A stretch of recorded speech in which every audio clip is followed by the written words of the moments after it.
good. Just waiting. Hello, welcome to Demon Media episode 4? Wouldn't it be? 3.5? Yeah, I was gonna say 3.5. I don't want to say 3.5 because that fucks with my numbers. I'm gonna say 4. I'm gonna say it's episode 4. Technically it's a part 2 to last episode because Springy shoved too many things into one basket that day. So if I was very rushy, that's why. So we're pretty much just gonna recover FNAF 3 and 4 this episode. If you maybe some lore bits, some things I forgot to say. And of course, our lovely co-host for today is here as well. Yes. Hi. If you also don't know me, I'm Velvet. Hi. Hello. I look different in every single video, but it's the same person, I promise. Yeah. Technically, this is gonna be a really weird week because it's gonna be like a FNAF week almost. Oh my god. Because when this comes out, the character interview spoilers will be coming out for FNAF as well. So it's like FNAF week. If I had a FNAF cosplay I could like review, I would purposely put it there, but I don't. So. God, maybe I'll have to do a cosplay soon. Yeah. I know. Horrible. No. So we're just gonna get right on into it. This one's just gonna be a little bit shorter because a lot of it we already covered. So quickly, I'll just go over FNAF 3. FNAF 3 came out March 2nd, 2015. There are 2 endings. The good ending, which is where you do all the mini games, which we'll cover quickly, and the bad ending where you do some to none of the mini games. There's a shit ton of characters. Only one can kill you. That's my boy Springtrap. Yep. Can you tell he's my favorite? No, I had no idea.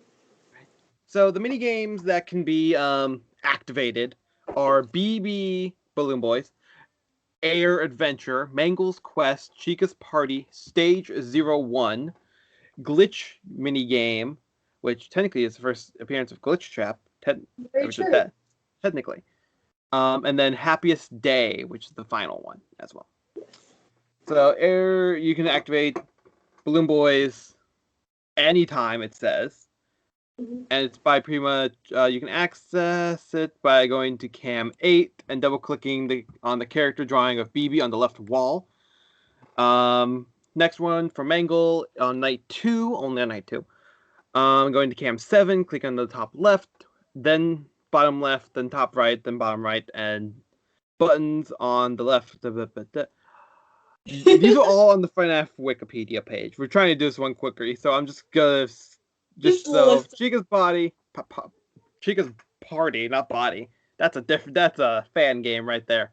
That you can activate that in FNAF obviously in FNAF 3. On night 3 of FNAF 3. Stage 01 is night 4. Glitch Me Game is night 5. Happiest Day is a not night-specific minigame that the player can access on any night, going to cam 3 and double-clicking the character drawing of the puppet on the right wall. Yes. And that's all I have for FNAF 3. So we're going to do some quick lore things, and then we'll just kind of go into lore things of FNAF 4. So FNAF 3 was the first time we had a 5-fingered animatronic, and everyone went fucking nuts. Oh no, 5 fingers. I know, but in comparison, that was kind of a big thing. And in FNAF 4, I don't know if I covered it, but I'll talk about that when we get there. But this was supposed to be the final game. He said that 6 times now, but this was supposed to be the final game. It never ends. We're on like FNAF 8, 9, depends on if you count AR and Help Wanted as canon FNAF games. Yep. Depends on who you talk to. Ew. Yeah. I don't know if Freddy in Space counts. Oh god. We're gonna be covering that too. No, we will. In the future. So we're not even recording that one today. But yeah, do you have any thoughts on FNAF 3 that you wish to share quickly? You have 5 seconds. Oh no, I can't do well under pressure. No, I'm kidding. You're good. Just if you have anything. The only thing that I want to note was like the difference between the good and the bad ending is the bad ending on the animatronic heads, like when you see the game, is it game over, or like the ending screen, whatever it is. They have like a light on in their eyes, all four of the main ones, and then Golden Freddy is in the background with the glowing eyes. And then in the good ending, you only see the 4 animatronic like heads, and they have no lights in them, meaning that like the souls of the children that William killed are gone and they're no longer tormented. Yeah. But that's really the only thing I had to like mention about FNAF 3. Yeah. Okay. That's definitely a very interesting point to talk about for the different endings, because you have to do all the mini games. If you don't do all the mini games, you don't get the good ending. Ugh. Think. You type things into the wall. Yeah, that was stage 01. Yeah. That's that one. That's a fun one. So now we're gonna toss over to our lovely co-host for today for the updated FNAF 4, which is just the rest, which is basically so, just more stuff. Maybe, I don't know. Yeah. So in the last episode, we went over all the animatronics and everything. So I'm really gonna be going over all like the lore or like the Easter eggs, stuff like that, whatever. So some of the Easter eggs that are in there are like, for example, in the room when you're playing as a character. Sometimes you'll see different things like in the room. So, for example, flowers next to the bed or like pills on the bookshelf. There's also like an IV drip that is seen next to the bed too on occasion, which is like saying like, oh yeah, your character's in the hospital and this is like a dream, whatever. There's like a bunch of different things that are like hidden around. Like for example, the background noise is actually reversed phone calls from FNAF 1 and specifically Night 1. Yeah.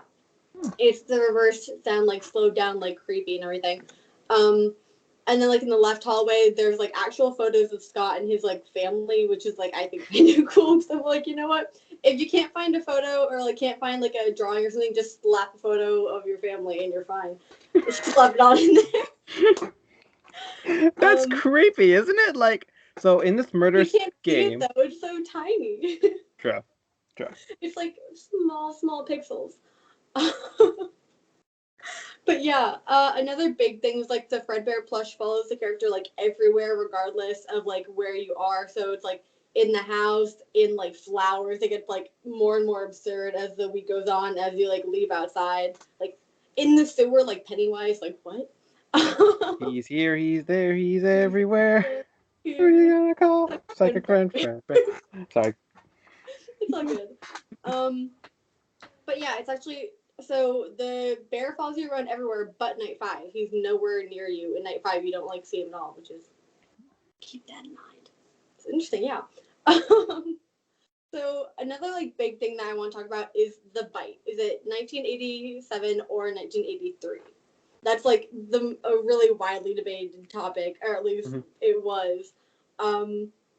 It's essentially 1983. Like, there's a lot of clues for that. What do you think? Yeah. Yeah. I think a lot of it was like, I think there might have been like 2 attacks. I think that's what people kind of settled on. Like, there are just 2. Yeah. Deal. Like instead of being like, there's only 1, but which year? Just be like, exactly. There's 2.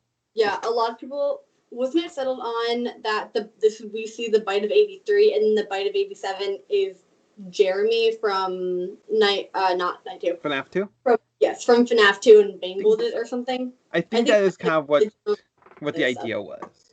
Yeah, okay. But yeah, there's like a lot of things for that. So we see the bite of 83 happen where basically this little kid who we play as, the entirety of the game, you count down the days till the party. So it's like, 4 days until the party, 2, 3, 2, 1, the day of the party or whatever. And you follow this kid around, the crying child, whatever, which we don't know the name of. We never find out the crying child. I know in like newer stuff, which we won't really get into for you're not really scheduled to do those ones yet. But oh god, when we do the security logbook, that's an episode by itself. Oh no. That's gonna be your episode. Have fun. No. Oh no. We'll split it up. Don't worry. But we have not scheduled anything to do with the books yet. No. But yeah, and later on, I think there was some like weird, tricky things in the logbook where we figured out his name. I don't remember what it was. It was I saw MapHat's theory on it. He was like, this might be it, but to get the final letter of it, it's like it's a different way. Weird. Yeah, it's a different way. So that's why I didn't want to include it because I'm like, is that really? It's a little weird. Yeah, we're not 100% sure on it. So exactly. You are right. As of right now, Evan. The name was Evan. Evan. right? That's what it was. Yeah. But like we weren't sure about the N. Yeah, we The weren't N really. got found in a different way, and it just didn't make sense. Yeah, But, it made sense in a way, but like you had to fit it together more than like we normally would. Like you could get comparatively to the rest of the book with all the other stuff. Yeah. Exactly. This is what happens when we go on tangent. It's FNAF. We have to. There's so many things. Yeah. Oh god. Another big thing, the box. So at the end, of the game, there's a box that we don't know what's in there. And the most annoying thing is it's changed over the years, which I get, but I don't, because like Scott made it so there wasn't a way to open it. So now it's like, oh, some things are best left forgotten. Scott Cawthon about the box. No, that doesn't work for FNAF. Exactly. We need to know. Things are left unsaid. Oh, no. Sorry, cat's in the way. I locked my cat in the room. Sure, whatever. Cat's like, I don't want to go out. I'm just gonna be back here until I'm under your feet again. But yeah, so like the box is like a big thing that has been like in the lore, just sitting there. We can't open it, obviously. There's no way to open it. Like I said, changed over the years. No idea what it even is. But that's like a big issue in the lore. That fucking box is like the biggest nitpick. I think, like, Matt had a theory about it that it's like something to do with like the fourth closet of the FNAF books. Again, we'll get to that when we get there, so I'm not gonna spoil that. The books are just gonna be spoilers. You have to reread books. No, not reading. Not reading. Sorry, my headset got moved because my cat's foot got caught on it, so it was like pulled the whole thing off my head. But another thing kind of that I was talking about is dream or real life. There's like a lot of different theories for a lot of them. This game, I think this game is the most like widely debated one, because there's so many different things that like they add up, but they don't at the same time. There's like so many different things like from over the years that like we've pieced together, and it's like, wait, this game is just crazy. But so yeah, like I said, really heavily debated topic. There's like a lot of evidence for both. Like multiple loose ends would be tied up and like fixed with the dream theory, kind of, because like we're like, oh, that would make sense, blah blah. Like we just write it off as a dream. But there's like too many real world things. Like for example, the paychecks in FNAF 1 are like the exact dates and everything, and like it would make sense, which is November 12th, 1993. I've seen like a lot of different things. I really love like a mix between them both. Like, oh yeah, it has like real life. It's like real life, but it's like partially dream. But yeah, what do you think? I think again, like a lot of this, like we'll go more into detail about later. But I think this also kind of goes with the dream theory, so it is a part of the topic. Yeah. I think it was Nightmare Freddy, who his voice lines were like, we were given flesh by the one you shouldn't have killed, or something along those lines. I think that's what it was. I'm trying to look for it. That's why I'm like not 100% sure. Yeah. But I think it was something along those lines. It was like, I'm trying to find them. But it was one of the Nightmare animatronics. I know they talk about a lot the one you should not have killed, but that's a different video. So many videos. So many. We're turning into MatPat, like MatPat and Alton Brown from Good Eats. We're like, that's another video. Yeah. We're just gonna be like curled up in the corner, like crying, like more FNAF. All FNAF. Oh god. Okay. But yeah, I think that's a lot of stuff without getting into any of the extra media or future games. Is there anything else you want to add about either one? Do you want me to go over the cutscenes? I have stuff written down about like what happens in each cutscene, or do we not want to bother? I think we did go over them a little bit in the last one. I'm not 100% sure. I'll double check, but but worst comes to worst, we'll just do one big video about anything we missed at the very end. Oh my god! If there's ever an end. If there's ever an end. We're planning shit. Oh god. The only thing I want to mention specifically is night 6 for the cutscene because that's like important. Yeah. For like, the lore and everything. So basically, Crying Child is in like after it happens, like after the bite. Obviously, he's in a black room with like all the plushies inside as well. Someone starts talking to him. It's thought to be Fredbear or potentially the older brother. Like through like hearing him when he's in like a coma. Because yeah, he gets the coma and then he dies at the end of this night. But as like the person talks, each of the plushes will like leave until it's only the Crying Child. And then in the background we hear a really faint like sound, like a heart monitor like cutting out, which like shows that the Crying Child did die. So yeah, we see the protagonist die in.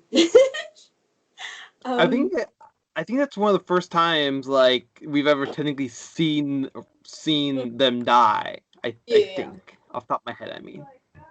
Yeah, because you don't see anything from. Yeah, we don't see anything in the first 3 games. Like officially. Well, we see Purple Guy in FNAF 3, but that's like we see him, but he doesn't even technically die. Yeah. But who knows? It's a whole bunch of things, really. Like FNAF is a rabbit hole, and we should not have started with this for this show. That's why I started with Ruby first, because that's somewhat just straight. Unless you ask some of the fans, then it's not straight at all. Jokes, because I'm that type of person. I'm assuming you also talk less in those ones. You don't even talk in those ones. You're not even there. In the Ruby ones. I need to give you like a day off so I can do other ones. So it's not just like FNAF. Don't worry, when we do those Undertale ones, when we do those Epic Mickey ones, oh god. I'm gonna like bring in one of our past guests for that as well, because he knows a lot about that as well. Because I'm not super big. I don't know a lot about it, so I might also bring him in. So so it's actually a conversation, not just me like, oh, neat. Wait, for which one? For Epic Mickey? For Epic Mickey, I understand Undertale. I can. Okay, so before we get off on another tangent, I hope you all have a nice rest of your day. Next week, I'm sorry for the long delay and stuff, just timing. But yeah, so we will talk to you next week, or no, in 2 weeks, because I post these bi-weekly because I don't want to hurt myself, because I don't want to choke myself out. So yeah, see you then.